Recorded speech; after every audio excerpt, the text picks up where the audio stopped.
വകുപ്പ് മന്ത്രി ശ്രീ റോഷി അഗസ്റ്റോട് ഞങ്ങൾക്ക് പറയാനായിട്ടുള്ളത് 100 ലിറ്റർ വെള്ളം മതി ഓരോ വീടിനും എന്നാണ് പണ്ടൊരിക്കൽ അദ്ദേഹം പറഞ്ഞത്. അത്രയെങ്കിലും വെള്ളം ഈ ഭാഗത്തുള്ള ആളുകൾക്ക് എത്തിച്ചു കൊടുക്കണം.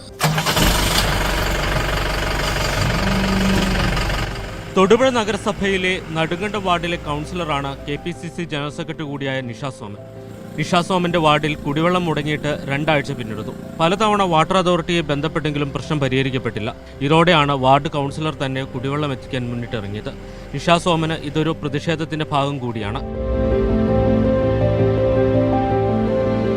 ഉയർന്ന പ്രദേശങ്ങളായ കുറുകുന്ന്, സൺവ്യൂ, തൊട്ടിക്കട, ഫിറോസ് ജംഗ്ഷൻ എന്നിവിടങ്ങളിലാണ് കുടിവെള്ളക്ഷാമം നിലനിൽക്കുന്നത്.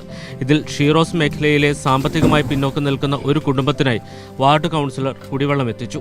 ഒരു വാഹനം വാടകയ്ക്കെടുത്ത് സ്വയം ഡ്രൈവ് ചെയ്താണ് നിഷ സോമൻ കുടിവെള്ളവുമായി എത്തിയത്. വാട്ടർ അതോറിറ്റിയുടെ ജീവനക്കാരുടെ അലംഭാവമാണ് പ്രതിസന്ധിക്ക് കാരണമെന്നാണ് നിഷ സോമൻ ആരോപിക്കുന്നത്.